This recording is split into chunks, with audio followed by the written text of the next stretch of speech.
So hello everyone, welcome to our channel टेट टापा। तो आज हम लोग देखते हैं स्मृति के बारे में। किसके बारे में? स्मृति और विस्मृति, दो पॉइंट्स होते हैं। इन दोनों के बारे में देखना है कि स्मृति क्या होती है, विस्मृति क्या होती है। और इसके साथ साथ हम लोग देख लेंगे स्मृति और विस्मृति से संबंधित जो कुछ स्टेटमेंट्स हैं, और उसी के साथ कुछ फैक्ट्स, और लास्ट में क्वेश्चन एंड आंसर। तो पहला स्टेटमेंट आपके सामने है, पूर्व में सीखी गई बात को याद रखना भी स्मृति है। क्या? पूर्व में सीखी गई बात को याद रखना भी स्मृति है। ये स्टेटमेंट किसका है? तो ये स्टेटमेंट है वुडवर्थ का। वुडवर्थ ने कहा था कि पूर्व में सीखी गई बात को याद रखना भी स्मृति है। नेक्स्ट स्टेटमेंट की बात करें अगर, तो वहाँ ये है, स्मृति से तात्पर्य, यानी कि स्मृति से तात्पर्य अतीत की घटनाओं की कल्पना करना और इस तथ्य को भी पहचानना कि ये अतीत के अनुभव हैं, ये स्मृति है। ऐसा किसने कहा था? तो ये स्टेटमेंट है मैकडूगल का। मैकडूगल ने कहा था कि स्मृति से तात्पर्य अतीत की घटनाओं की कल्पना करना और इस तथ्य का भी पहचान करना कि अतीत के अनुभव हैं, स्मृति कहलाती है। ये मैकडूगल का स्टेटमेंट है, याद रखिएगा। नेक्स्ट है, संवेदी स्मृति कितने समय की होती है? स्मृति होती है संवेदी स्मृति, उसकी टाइम ड्यूरेशन कितना होता है? तो जो संवेदी स्मृति का समय होता है वो होता है कितना? 4 सेकेंड, 4 सेकेंड होती है समयावधि संवेदी स्मृति की। नेक्स्ट है अल्पकालीन स्मृति। जो अल्पकालीन स्मृति होती है उसकी समयावधि कितनी होती है? तो अल्पकालीन स्मृति की समयावधि होती है 20 सेकेंड। अब हम लोग देख लेते हैं स्मृति के कितने आधार या अंग होते हैं। तो बेसिकली अगर देखा जाए तो स्मृति के टोटल कितने अंग होते हैं? 4 आधार होते हैं, 4 बेस होते हैं स्मृति के। कौन कौन से? सीखना, धारण करना, पुनः स्मरण करना और पहचान करना। ये याद रखिए। इसमें से आपसे ये पूछा जा सकता है कि स्मृति के कितने आधार होते हैं, तो वो होते हैं 4। अगर ऑप्शन में दे दे कि निम्नलिखित में से कौन सा स्मृति का आधार नहीं है, इन चारों में से 3 देगा और 1 को गायब कर देगा। तो आपको इन चारों को याद रखना है, सीखना, धारण करना, पुनः स्मरण करना और पहचान करना। नेक्स्ट है विस्मृति। विस्मृति क्या होता है कि पूर्व में जो सीखी गई बात है ना, अगर आप उसको याद ना कर पाएँ तो वही विस्मृति कहलाता है। और विस्मृति 2 प्रकार की होती है। कैसी? एक तो होती है सक्रिय विस्मृति, एक होती है निष्क्रिय विस्मृति। कैसी होती है? विस्मृति के टोटल कितने प्रकार होते हैं? 2। एक सक्रिय विस्मृति होती है और दूसरी निष्क्रिय विस्मृति होती है। तो देखिए, सक्रिय विस्मृति वो होती है कि जब व्यक्ति किसी बात को भूलने का प्रयास करे और उसे भुला दे तो उसे सक्रिय विस्मृति कहते हैं। मतलब आप किसी बात को भूलना चाहते हैं और उसको भूलने के लिए आप प्रयास कर रहे हैं और आपने प्रयास करके उस बात को भुला दिया, तो ये कैसी विस्मृति हो जाएगी? इसको हम रखेंगे सक्रिय विस्मृति के क्राइटेरिया में। लेकिन वहीं अगर बात करें निष्क्रिय विस्मृति, तो वो होता है कि जब व्यक्ति प्रयास ना करने पर भी, आप प्रयास नहीं कर रहे हैं फिर भी किसी बात को भूल जाते हैं, तो वो निष्क्रिय विस्मृति होती है। और ये निष्क्रिय विस्मृति सबसे ज़्यादा कहाँ देखने को मिलती है? एग्जामिनेशन हॉल में सब पढ़े थे लेकिन भूल गए, कुछ याद नहीं आ रहा है, तो ये हो जाएगी निष्क्रिय विस्मृति।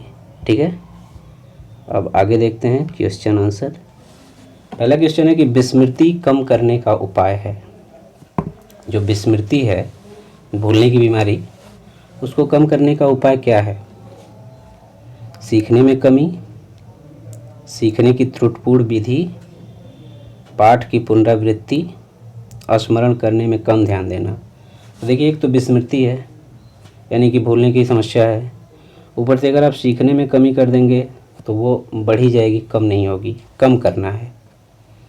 अगर सीखने की विधि त्रुटिपूर्ण होगी तब तो और कन्फ्यूजन होगा, और कन्फ्यूजन होगा तो विस्मृति पक्का है। स्मरण करने में कम ध्यान देना, अगर किसी चीज़ को स्मरण करने में कम ध्यान देंगे तो विस्मृति तो अपने आप ही होगी। तो अगर विस्मृति को कम करना है तो सबसे सही उपाय क्या होगा? पाठ की पुनरावृत्ति, यानी कि पाठ की पुनरावृत्ति करके विस्मृति को कम किया जा सकता है। करेक्ट आंसर इज ऑप्शन सी।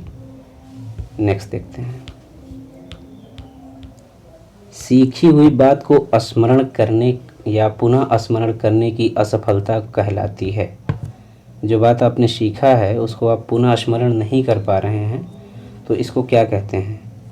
पुनः स्मरण, विस्मृति, संवेदना या स्मृति। तो सीखी हुई बात को पुनः स्मरण न कर पाना ही विस्मृति कहलाती है। ठीक है, तो ये हो जाएगा इसका आंसर ऑप्शन बी, विस्मृति। नेक्स्ट हो जाएगा कि निम्नलिखित में से स्मरण करने की कौन सी विधि है? निम्नलिखित में से स्मरण करने की विधि कौन सी है वो बताना है। मिश्रित विधि, विचार साहचर्य विधि, ए बी दोनों या उपरोक्त में से कोई नहीं। तो जो स्मरण करने की विधि है वो ए और बी दोनों, यानी कि मिश्रित विधि और विचार साहचर्य विधि दोनों ही स्मरण करने की विधियां हैं। नेक्स्ट क्वेश्चन है कि निम्नलिखित में से कौन सा स्मृति से संबंधित नहीं है? अब देखिए स्मृति के 4 स्तंभ थे, पहचान, धारणा, पुनः स्मरण और चौथा कौन सा था? सीखना। और यहाँ कौन सा नहीं होगा यही पूछ रहा है। तो पहचान होगा, धारणा होगा, पुनः स्मरण होगा, लेकिन अनुभूति स्मृति से संबंधित नहीं है। स्मृति के कितने स्तंभ होते हैं? 4। कौन कौन से? पहचान, धारणा, पुनः स्मरण और सीखना। ठीक है, तो इसका सही हो जाएगा ऑप्शन डी। नेक्स्ट है, एक कथन है। कथन यह है कि स्मृति सीखी हुई वस्तु का सीधा उपयोग है। जो स्मृति है वो सीखी हुई वस्तु का सीधा उपयोग है। उपरोक्त कथन किसका है? ये जो कथन है ये किसका है? मैकडूगल ने कहा था, वुडवर्थ ने कहा था, राश ने कहा था या ड्रेवर ने कहा था? तो ये किसने कहा था? वुडवर्थ ने। वुडवर्थ ने कहा था कि स्मृति जो है वो सीखी हुई वस्तु का सीधा उपयोग है। Right answer is option B. Next, अच्छी स्मृति की विशेषताएं हैं, यानी कि जो अच्छी स्मृति होती है उसकी विशेषता के बारे में बताना है। शीघ्र पुनः स्मरण, शीघ्र पहचान, अच्छी धारणा, ये सभी। तो जो अच्छी स्मृति होती है उसकी विशेषता कौन कौन सी हैं? शीघ्र पुनः स्मरण भी है, शीघ्र पहचान भी है, अच्छी धारणा भी है, यानी कि सही आंसर होगा यह सभी, उपरोक्त सभी। ठीक है, नेक्स्ट देखते हैं, निम्नलिखित में से किस विधि का उपयोग स्मृति के मापन के लिए नहीं किया जाता है? स्मृति के मापन के लिए किस विधि का प्रयोग नहीं किया जाता है? ऑप्शन ए प्रत्यावाहन विधि, ऑप्शन बी तार्किक विधि, ऑप्शन सी पहचान विधि, ऑप्शन डी पुनः सीखना विधि। तो देखिए जो स्मृति के मापन के लिए प्रयोग नहीं किया जाता है वो कौन सी है? तार्किक विधि। बाकी प्रत्यावाहन विधि, पहचान विधि और पुनः स्मरण विधि का प्रयोग किया जाता है। तो सही आंसर होगा ऑप्शन बी। नेक्स्ट है, वुडवर्थ के अनुसार स्मृति का आयाम नहीं है। जो वुडवर्थ के अनुसार स्मृति का आयाम नहीं है, कौन सा? धारण करना, पुनः स्मरण करना, पहचान करना या तर्क करना। तो जो स्मृति का आयाम नहीं है वो कौन सा नहीं है? तर्क करना स्मृति का आयाम नहीं है। धारण करना, पुनः स्मरण और पहचान स्मृति के आयाम हैं। नेक्स्ट है, देखिए जो इसके 4 आयाम होते हैं ना, कौन कौन से? सीखना, धारण करना, प्रत्यावाहन या पुनः स्मरण और नेक्स्ट है पहचान करना। तो स्मृति के 4 आयाम या 4 अंग होते हैं।